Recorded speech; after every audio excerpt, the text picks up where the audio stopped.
Баршаңызға қайырлы күн достар, қош келдіңіздер менің каналыма. Бүгін біз жеңіл әрі оңай тез дайындалатын салаттардың бірін жасаймыз. Ол греческий салат деп аталады. Құрамы оған қияр қажет болады.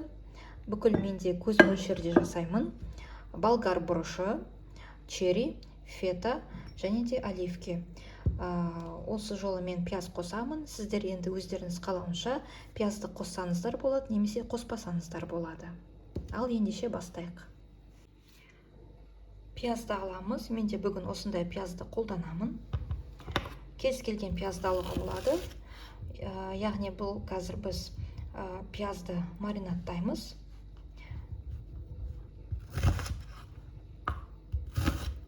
Өте жұқа кесеміз пиязды. Өте жұқа. Осындай пияз. Көп қоспаймын. Сәл кішкене көз мөлшерде болсын. Осындай пияз. Осының қазір пиязды маринадтаймыз. Уксус саламыз. Уксус менде 9% уксус. Столовый деген. Шамамен 1-2 үлкен қасық саламыз. Біреу, екеу. Одан соң оның үстіне су қосамыз. Кішкене пиязымыз маринадтала берсін.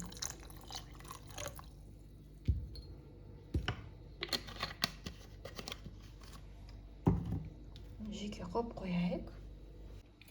Ал салатымызды жасаймыз. Ең алдымен бізге қажет болады осындай қияр.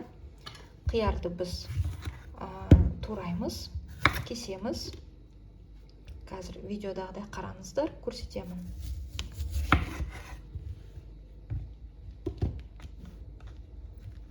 Мен осылай тураймын. Кубик қып тураймыз, әдемілеп тұрып.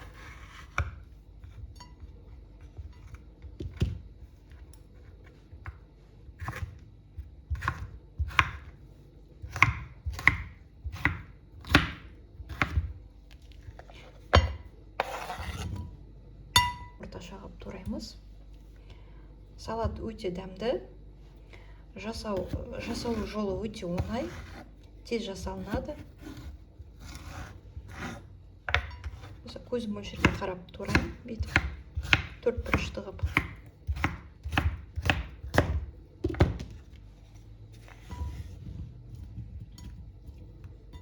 Сырты қатты қалың болса, осылай кішкене алып тастауға болады. Кішкене осындай жерлерімен алып тастайын.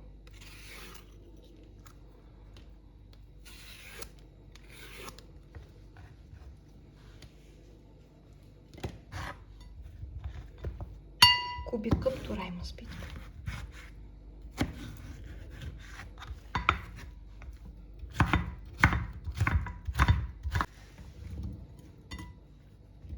Қиярдың көп қалағанын ұнатамын.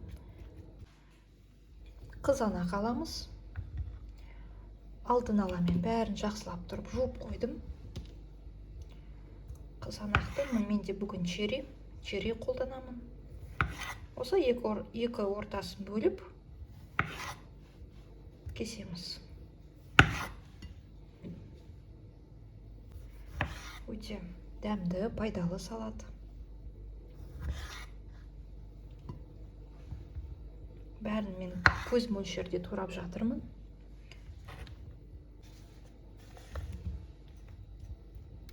Одан соң болгар бұрышы дайындап қойдым.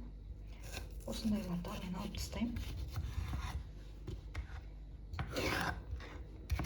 Олда да 4 бұрышты қып турайым осылай. Маған осылай ұнайды.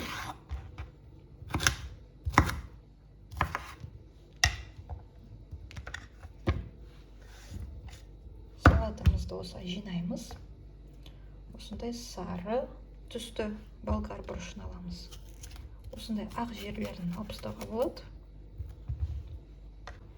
Тураймыз.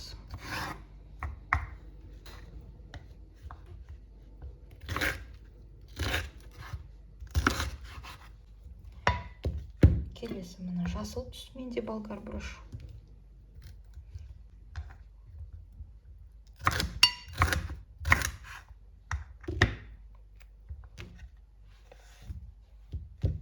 Тағы да кішкене салып қоямын. Енді бізге қажет болады оливки. Осының үстіне осылай салып қоямыз. Оливки менде тұздалған, тұзы бар. Тұзды байқап саламыз. Енді пиязымыз маринадталды. Маринадталған суды төктім. Одан соң кішкене бір фильтрмен судан жуып алдым пиязды. Осылай үстіне саламыз. Соус жасаймыз. Сұйық май. Кез келген сұйық майды алуға болады.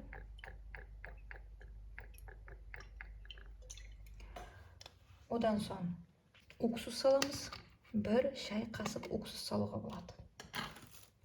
Көп емес. Менде 9% уксус. Бүйтіп кішкене уксус саламыз. Одан соң кішкене тұз саламыз. Көп емес, өйткені бізде оливки тұздалған. Шымшыл тұз саламыз. Дәм беру үшін. Одан соң кішкене қара бұрыш салуға болады. Олда да салатымызға күшті дәм береді. Көп емес. Сәл кішкене.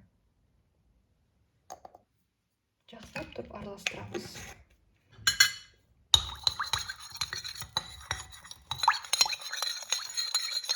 Ал мен үстіне құямын.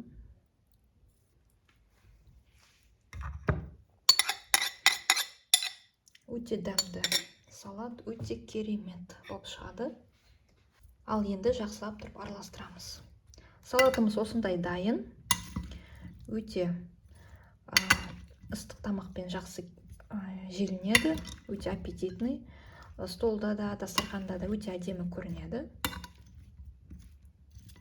Мінекей. Осылай араластырсақ болады. Мен ыдысым кішкене тар болып тұр ыдысым. Соның өзінде де осылай мен араластырамын. Одан соң үстіне біз кішкене фета турап жібереміз. Бүкіл бәрі көз мөлшерде жасалынады. Мен просто бірге фетаны араластырмаймын. Үстіне осылай қоямын. Маған осылай ыңғайлы. Осындай кубик қып тураймыз. 4 бұрышты. Бүкілі бәрі менде көз мөлшерде. Осындай салат істеп көріңіздер. Әдемі. Мінекей осылай жасап көріңіздер. Тамақпен, ыстық тамақпен, дастархан үстінде де өте әдемі көрінеді. Өте дәмді, өте пайдалы салат. Әрі жеңіл, тез дайындалады. Осындай салат шығады. Міндетті түрде осындай салатты істеп көріңіздер.